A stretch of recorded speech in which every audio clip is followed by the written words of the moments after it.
Good afternoon, everyone. Welcome to British Council IELTS Test Center NZ300. On behalf of Future English IELTS Test Center, I would like to welcome you all for this IELTS test session. IELTS is a very interesting topic today, is that everyone wants to do something in their life about higher studies or immigration. And one of the things that is required there is the requirement of English language proficiency. And one of the way that proficiency is measured is IELTS examination.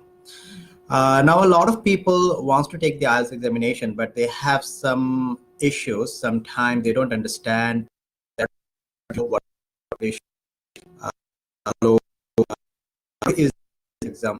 So I start today's session. I would like to give you a very short briefing of what IELTS is. So IELTS is the English language test that is taken by the University of Cambridge, and the stakeholders are British Council and IDP. There are mainly 4 parts of the IELTS exam, such that listening, speaking, reading, and writing. Now, in the main test day, you are supposed to give the speaking test separately and a listening, reading, and writing test separately in one single sitting. Now, the whole IELTS score is measured out of 9. All the bands in listening, reading, writing, and speaking will be given different scores out of 9, obviously. This is the score measurement for listening test. Today, we'll be focusing mainly on writing. So I will directly jump into the writing part of the IELTS. Now, IELTS writing test is the combination of 2 different tasks, task 1 and task 2. You will be given 60 minutes to do task 1 and task 2. The task 1 is different in academic and general training, but the task 2 is same. I will first start with the task 2 to describe what it is, which is same in both academic and general training. So the task 2 is actually about essay writing. You have to write an essay on a given topic, and you have to write at least 250 words. And I would obviously suggest you to write more than 250 words. You should spend about 40 minutes for this task. Task 2 worth more marks than task 1, and by calculation that is twice. In task 1, if you're sitting for an academic module, you have to write a report on a given graph, chart, or a picture, map, process, diagram, flowchart, etc. If you're sitting for a general training, however, you have to write a letter. Sometimes can be an email, but mostly it's a letter that has to be written, and you have to write at least 150 words, and I would obviously suggest you to write more than that. You should spend around 20 minutes for task 1. Now, there are 4 main criteria based on which your writing task will be marked and scored. The first one is task achievement or task response. For task 1, it is actually task achievement. For task 2, we call it task response. But the idea is same, that you are answering according to the question or not. This is very important. Suppose the question is asking you to write an essay describing the importance of early childhood education in the development of human being. But you wrote something that is not the question was actually asking. Instead of what you're supposed to write, you started writing an essay on early childhood education that has nothing to do with the development of humankind. So in this case, you will get and lose a lot of mark in task response for task 2. In task 1, this is called task achievement, which is actually whether you are able to answer all the questions properly, you have touched all the important points or not, and you have taken all the important keywords into consideration. This is a very important part. Now, the next one that is important is called coherence and cohesion. That is what we call CC. So these are very fancy words. I will tell you the simplified version of it. So this is basically the storytelling of your writing. So when you're writing, it's very important that your writing makes sense. It has a very good structure, and it has a very good flow of the writing. And these are actually called the coherence and cohesion. This means that in task 1 for academic writing, you are giving an overview of the report. You are writing in paragraphs. You are linking the paragraphs where necessary. You are using linking phrases for these paragraphs, and all your statements are in a nice flow of this story. So this is a very important part. The next part that is important in IELTS writing, that is lexical resource, or LR. Now, this means the use of vocabulary and phrases. In IELTS, if you just use vocabulary that is not appropriate for describing that particular situation, you might not get the marks you actually deserve. So you have to be very careful while using the vocabularies and phrases you have in your disposal. You have to make sure that when you're using a particular vocabulary or a particular phrase, you understand 100%. Please try not to use them while you're writing. It is important to use good vocabularies and phrases to describe the situation, what you are writing there. So one thing comes up to many candidates, and I've seen that that they try to use very hard and strong words and vocabulary sometimes, and they don't actually understand their use properly. And instead of doing something good, they do something absurd and lose mark, because the vocabulary they use doesn't actually make sense in that sentence. So yeah, we have to be careful with choosing our vocabularies and resources, and try to make sure that we are using the appropriate ones. The last but not the least is called GRA, or grammar range and accuracy. Now, this part of the scoring system, it deals with the grammar. Now, it not only the grammar range, but also the accuracy you have with your grammar. Suppose you are writing sentences in only simple structures. You don't know how to write a complex sentence. So you have a very small range of grammar in your hand, and you're only able to utilize within that small window.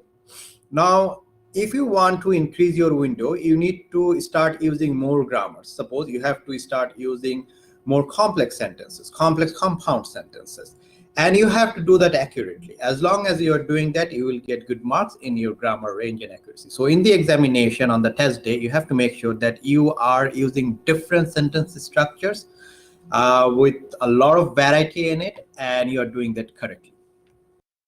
So those four are the main criteria based on which your IELTS writing will be scored. All four of them will be scored out of 9. And then that will be averaged, and then you will be given your mark. The writing task 2 obviously has double the weight of task 1. So we always tell the candidates to spend more time on task 2 than task 1. Before we jump into different examples, I would like to describe a few things, what you should do during your test and what you shouldn't do. So a lot of candidates, what they do when they get the question paper and the invigilator asks them to start the test and start writing, they just read the question somehow and then start writing just then, which is actually not a very good idea. You should take some time and spend some time on planning on what you're going to write, rather than directly jumping into writing whatever you want to. So suppose you want to start your writing with task 1 or task 2, that totally depends on you. But sometimes we suggest that to start your writing with task 2, because you will have a less exhausted brain. And because in task 2, you have to generate ideas, you have to use your own ideas. Pre-prepared answers will lose marks in that case. So you have to make sure that you are using your brain in task 2 more than task 1.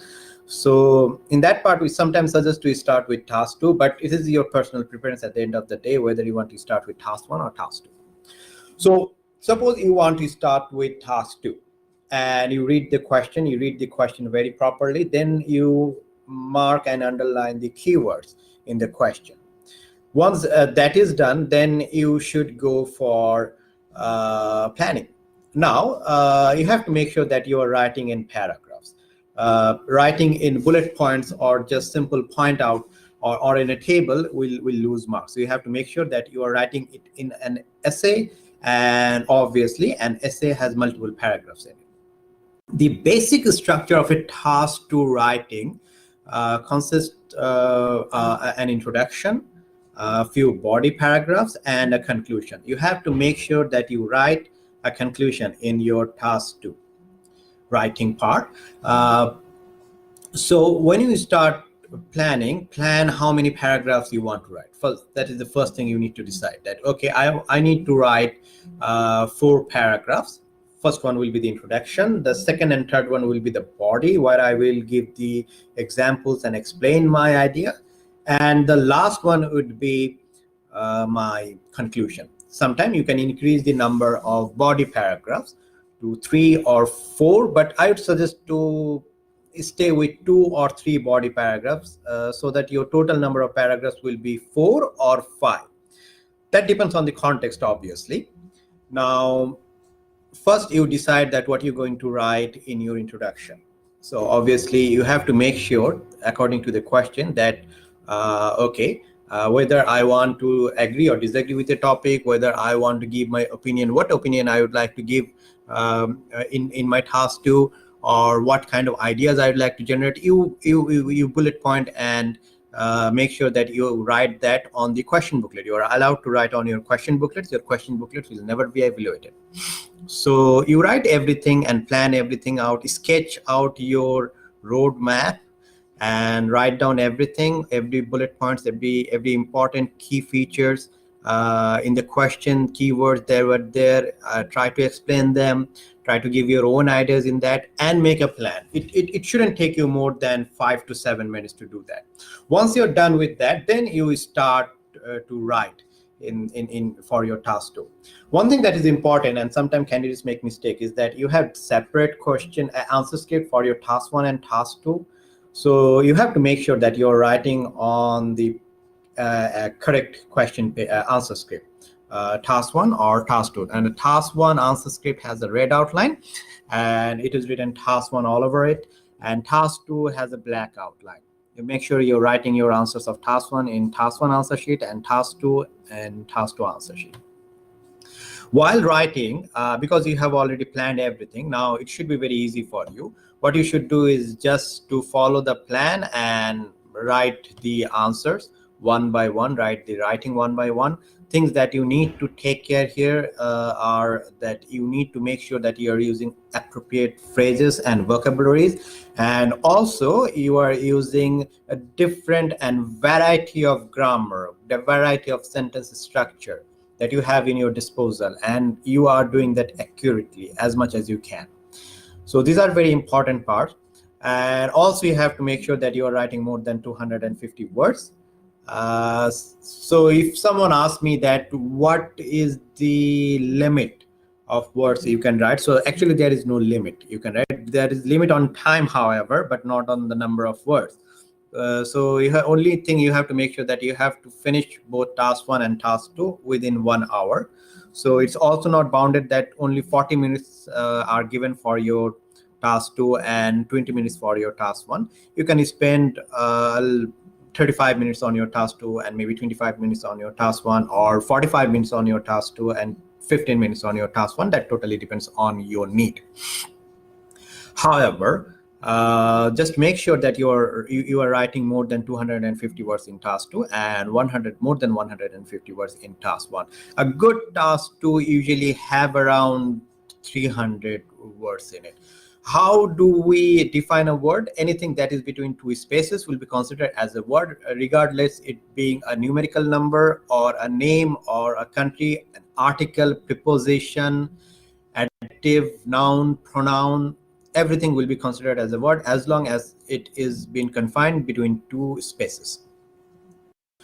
So my suggestion for you is not to count your words during the examination. Rather, you practice as much as you can to think that if you write one single page, how many words there are. So you don't have to waste time on counting words on the exam day, on the test day.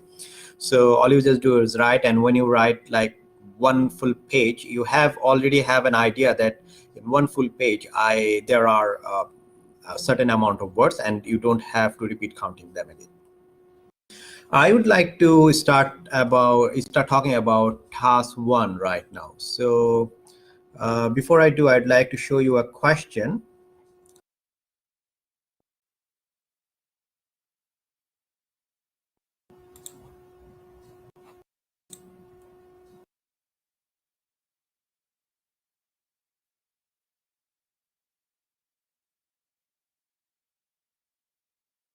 Okay.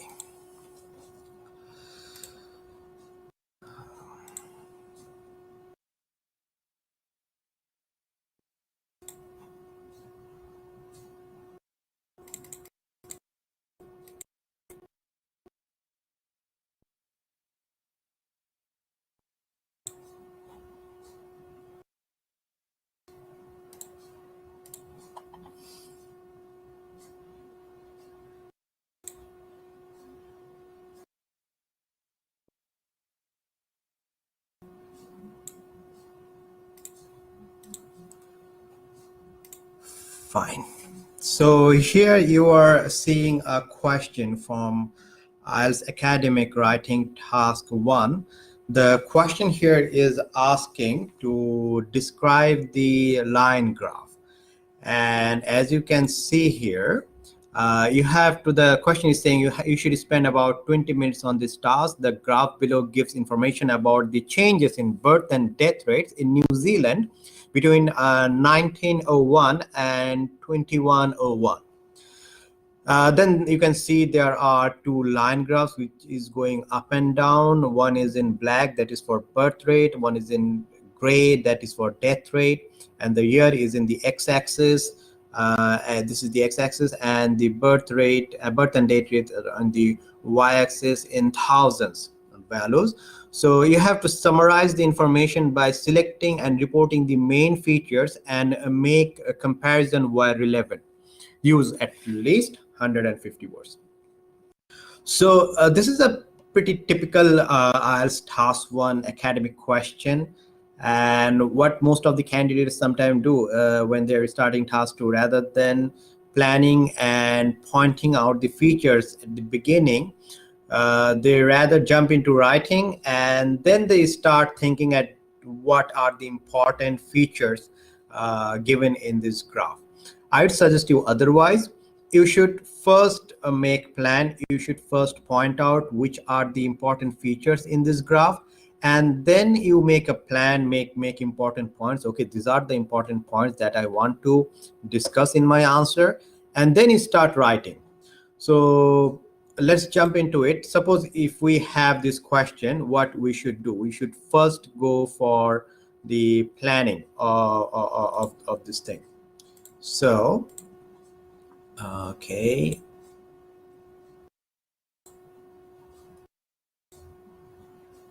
yeah.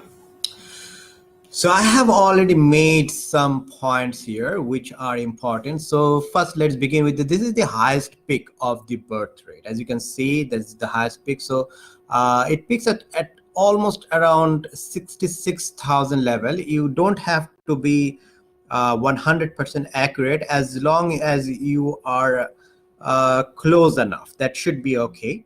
And that is on almost at the year 1961. We are at here right now. That is our present day, and the peak happened for birth rate here. Then there you can see there is a fluctuation between like 65,000 to almost 50,000. The fluctuation happened here, and then it started going up again, and then started going down. So there was a little bit up and down into its road to the future, but still altogether it was a downward trend. So it declined, not gradually but not sharply, but slowly it started declining, and almost to the point of 45,000 by the end of this century. So I point out all these things. I write all these things first. There are other things that is happening with the death rate. So the beginning, it started rising like this. Then it picked up very quickly. There was a very sharp increase. As you can see, there was increasing, decreasing, a little bit of fluctuation till the end of last century. And then after that, from present day to almost this part 2051 year, this part was quite sharp, and after that then it became quite steady. There wasn't a lot of change. It's just a little bit increase and decrease somewhere here, but it quite leveled off. So we point out all these things first, and we make sure that we are doing it in our question paper. Now let's start making all the important points that we could found. So present day rate higher. So that you can see, even till present day, the birth rate was always higher, and it actually merged on somewhere here, 2041, somewhere in this, at this point, the death rate actually will overtake the birth rate, and it will increase. So up until this point, the birth rate will be higher. So we have this one important point here, that the second one is that birth rate started at around like 20,000 somewhere and picked at 66,000 in 1961. So this is another important feature that happened. So all these points in this part, these are not very important points to include. You need to make sure that you are including the main features. The question was actually asking you to summarize the main features and compare and contrast where relevant. So the most important part here is to make sure that you indicate and identify the main features of this graph first. So this is one of the main features where it picked up. Another main feature can be the minimum point. Another main feature can be like this, which has happened in the death rate, the sharp increase and leveled off. So these are the main features that we're going to discuss. So the next main feature in birth rate, we have the fluctuation between 65,000 and almost 50,000. So there was a fluctuation here. So that was quite interesting part, because it was going down very sharply and then going up very sharply, which has not been seen in the other part of this graph. And then a steady decline here. So these are the four important features that can be described for the birth rate. The next one is the death rate. For death rate started at almost 10,000. It was a little bit below 10,000, but we will take 10,000. You don't have to be 100% accurate when you're describing something. Rather than it's more usual, and it's more technically correct when you are just describing something approximately. That also is okay. So we make a point here that, okay, this is starting from this point and then gradually increasing till present day. And then there is a level of here, and then there is a sharp increase here, and then there is a level of here. So we include all these things, and also this thing overtook this part. So we can put that in an overall feature, that everything was the birth rate was over death rate till this point, and after this point the death rate went up. So another important thing that you can see, the gap between birth rate and death rate was quite high here, but it is quite low, and it has been reversed. So these are all the important features that can be extracted from this graph. Now if we want to start to write the answer, this is not the answer, we are writing all these things in our question paper. So in the answer script, when we will start to write, I will show you how to start with. These points are already there in our hand.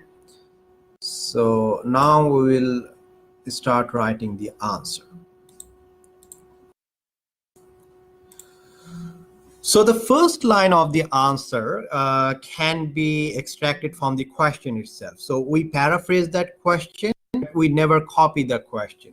We have the question, but we will make sure that we change the structure, sentence structure, make subject and object, make object and subject, make it a passive form, or describe it in a different way, and totally paraphrase the same question and put it as our first line here. The graph shows changes in the birth and death rate in New Zealand since 1991 and forecast trends tip until 2101.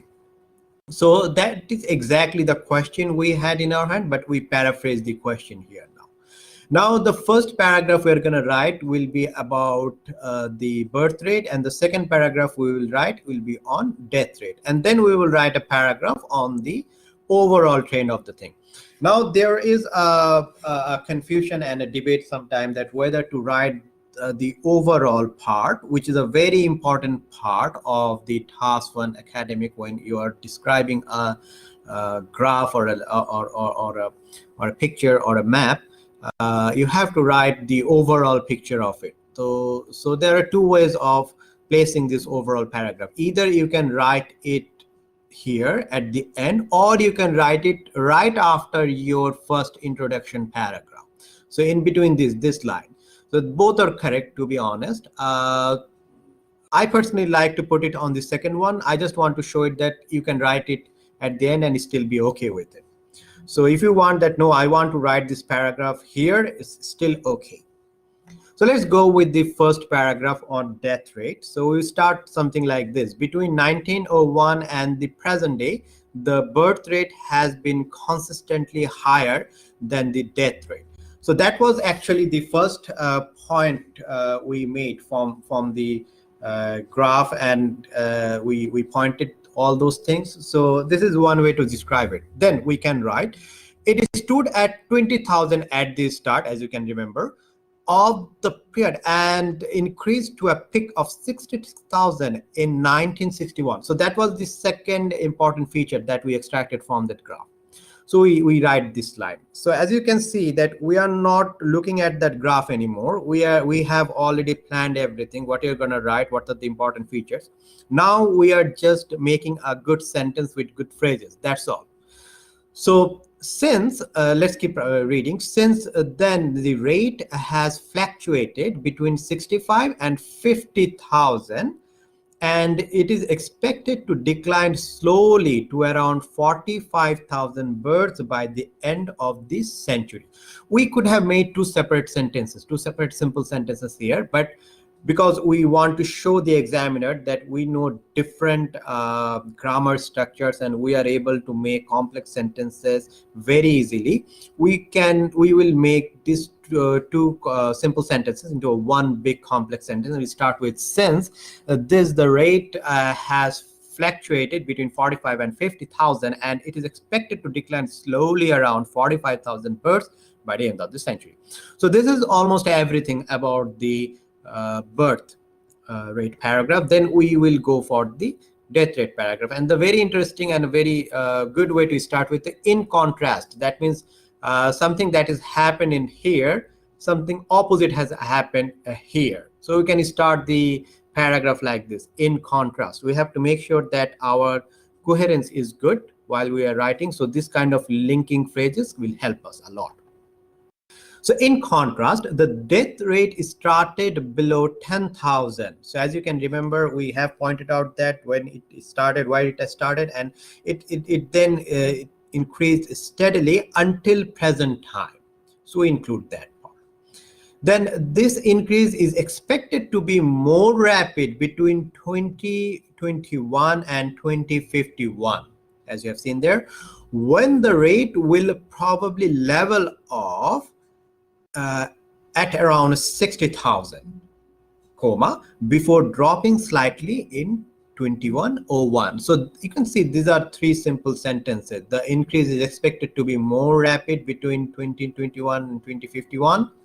Then the rate will probably level off at around 60,000, and and it will drop slightly at 2101. So instead of making three simple sentences, let's combine all three together and make a big statement like this.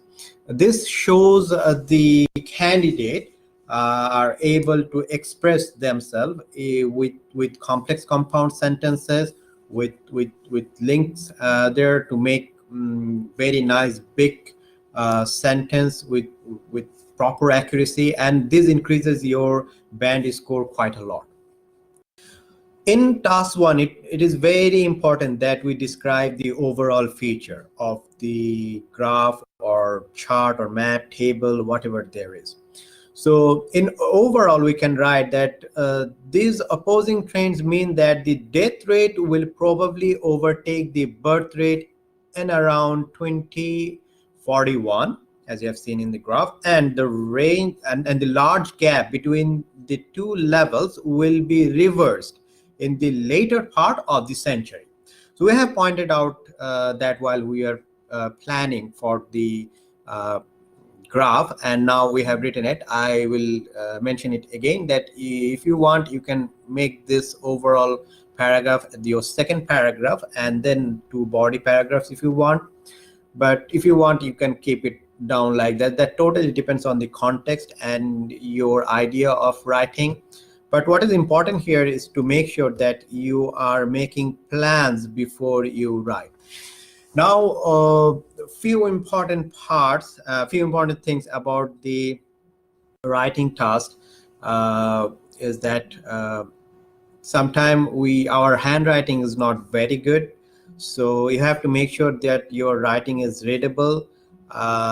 Some candidates have literally very bad handwritings, which can be a problem to understand. So if your handwriting isn't readable and the examiner can't understand it, the examiner will not mark it. So those lines will mean nothing in the eyes of the examiner. So you have to make sure that your handwriting is at least readable, and don't make points in between the writing, but rather make paragraphs.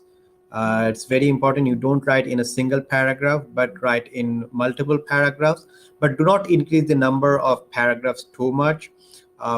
For writing task one, 4 paragraph is very good, but if you keep increasing the number of paragraphs, you will lose your graphs on it, and you might not be able to connect all the paragraphs all together. So it's better to make sure that your paragraph number is in line with the items and ideas and points there are in the question. I'd like to very quickly say a few more things with the writing task one for GT, general training. In GT, there are you will find a letter that you have to write instead of a report, like in task one of the academic part. So what you have to do here, let me show you a question so that you can understand that. Yeah, we have a question here. So the question I'd like to discuss here is this one.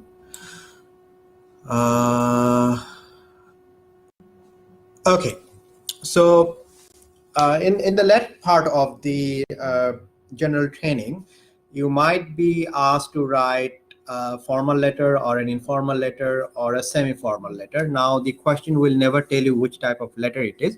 You have to understand it by the question, to whom you are writing, and the context of the writing, what you are writing for.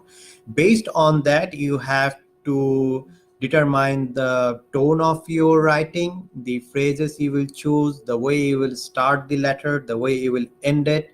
A formal letter will always have a formal gesture, a formal tone in it. An informal letter will always have an informal tone in it, and a semi-formal letter is somewhat in between. So formal letter is like you're writing to your boss asking for advance vacation. That's a formal letter because you're writing to your boss. An informal letter is like you're writing to your dad to lend some money. So that's a very personal letter, and that's an informal letter. And semi-formal letter would be like you're writing to your landlord and asking her to give you a copy of your tenancy agreement.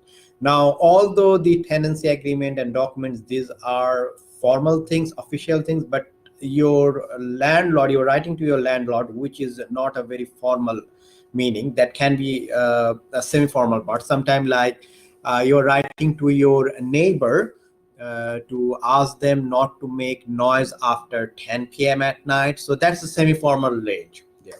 So that totally depends to whom you're writing and which context you're writing for. So I have an example here, which is asking that you have to write a letter recently. So you have recently ordered a small item online, but when it arrived, it was unusable. So there was some problem with the item. Now the letter is asking to write a letter to the company that sold you the item. In the letter, give details about the order you made, explain what was wrong with the item, and tell the company what you want to do about it. So you have to write at least 150 words. You do not need to write any address. Begin the letter as follows: dear sir or madam, something like this. So this type of letter is at a formal type because there is something wrong with the order and the person you're writing, that can be a company. So as I have mentioned earlier, before you start writing, you have to start planning on what you are gonna write. So the first thing we need to do here is to plan, and I'm going to show you how this can be planned. So the first thing is that you make sure that you are underlining all the important keywords in the question. You are totally understanding what the question is actually asking you. You make sure that you are touching all the important points there, and there are 3 questions there. These are to help you actually and to guide you. So we can use this information to make a plan and describe what you want to in our letter. So let's first underline the important words in the question. So you ordered a small item, so it wasn't a big item. So you ordered online, so it wasn't a physical purchase that you went there, checked it and took it. It was online. So in online purchase, you can see there will be only a picture, and you have to select your item based on the picture only. So it has arrived already and it was unusual for some reason. Okay, they haven't mentioned the reason, so this is up to you what reason you choose. So write a letter to the company. So you are writing to the company. You have to give the details of your order. You have to say what went wrong and what you want now. So these are the important features. So now let's make a plan here. So obviously this is a formal letter that we have described. We're going to make 4 paragraphs. These are planning everything. So what can I say about my order? So what happened? Like I can choose. I have to make sure that what I'm going to choose as my order. So I have chosen a phone cover, and it came on Monday. I ordered it in an e-commerce website, something like this. So I write all these things on my question paper, question booklet, so that I can write it properly when I'm writing the whole thing. Then the website name, date, payment process, and order number. These are important things to tell the company so that they can replace it. Or I have to give the details of my order as the question has asked, the details of the order, and description of the recipe. So different thing happened. I mean, something came that I actually didn't want or expected. So I mentioned that, and what I want to do with that. So I want a replacement or a refund, something like that. So this is the plan that I have made for my letter. So let's start writing the letter now. Okay.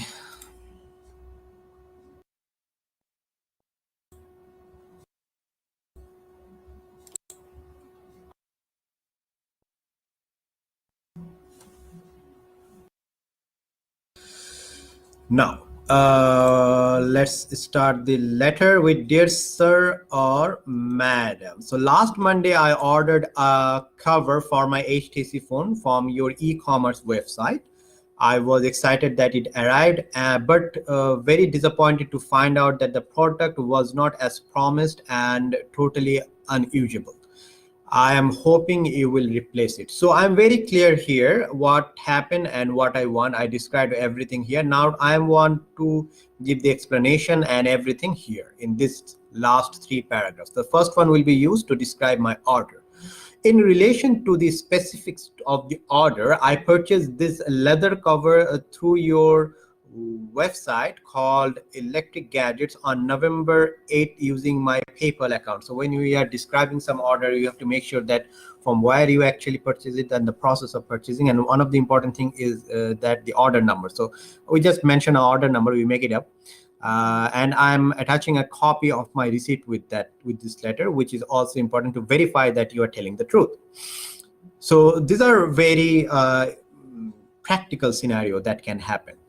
So next paragraph, the issue with the cover is that it is not a genuine leather product and I am unable to store my phone inside it securely. The picture of the item on your website clearly shows the cover supports the HTC Design 12 Plus model and it is an original leather product. So I am sure that it is a manufacturing flaw. So you now described the things that is wrong with the product. Now what you want from them. So as a solution, you start like this as a solution. And because I really like the design and look of the cover, I am hoping that you will agree to replace it with a new and genuine one for free. Obviously, you have already paid for one and you would like that for free. Otherwise, I would like a full refund and I will be contacting PayPal companies if I do not hear back from you in regards to this within a week. So you have been very clear that what you want. Now we need to finish the letter. Thank you for giving the matter in your attention and I hope to hear your reply soon. Yours faithfully, John Smith. So you can make a name out of it. You can write Mr. XYZ. You can write your own name in it. Because it's a formal letter, just write yours faithfully. That's the very formal way of ending a letter. You don't have to write any date or any subject or any address in this letter. So there are more things to take care here while we're writing things. These are just a summary of everything. If we do keep practicing and come back to different questions, we should have different examples and what to do with those things and what to deal with these circumstances and situations. So we will be able to handle whatever type of questions comes to our place. And yeah, it is very important to practice more and more. The more you practice, the more it will be easier for you to understand. You should keep writing, keep reading, keep listening, and keep practicing. That is important.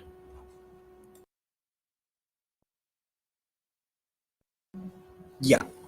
So this is the end of the writing class. We'll start the reading session very soon. Thank you for your kind attention and help here. Thank you for joining us. So goodbye until the next time. Thank you.